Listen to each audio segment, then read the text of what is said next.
એમના આજના trading calls જાણવાનો. તો અમિતજી, આજે ખાસ તમારી ક્યાં નજર ટ્રેડિંગ પિક્સ માટે?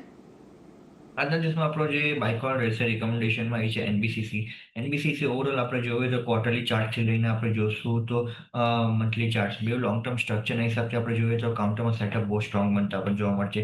એક cup and handle formation type pattern બનતા આપણને જોવા મળી રહી છે. જે હિસાબથી આપણે જોઈએ તો અપસાઇડમાં જે હિસાબથી હેન્ડલનો નેકલાઇનનો જે બ્રેકઆઉટ આવે છે હેન્ડલનો એ છે 122નો ઉપર જેમાં કાઉન્ટર ક્લોઝિંગ આપશે તો હું કહીશ કે અપસાઇડ માટે આ કાઉન્ટર 160 થી 70 માટે તૈયારી કરી લેશે.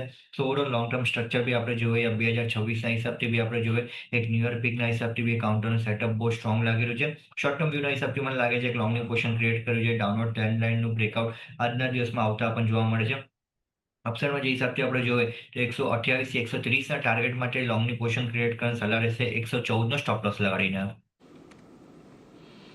114નો સ્ટોપ લોસ લગાવો. 128, 130ના લક્ષ્યાંકને ધ્યાનમાં રાખો.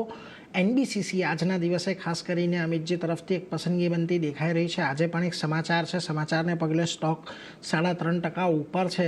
ખાસ કરીને મુંબઈની અંદર એક મોટા ટર્મિનલ બનાવવા માટેનો એમને ઓર્ડર મળ્યો છે, એટલે એના પર એક ફોકસ ખાસ કરીને રાખજો. એનબીસીસી આજે સારી એવી તેજીમાં છે. વેલ, હવે જો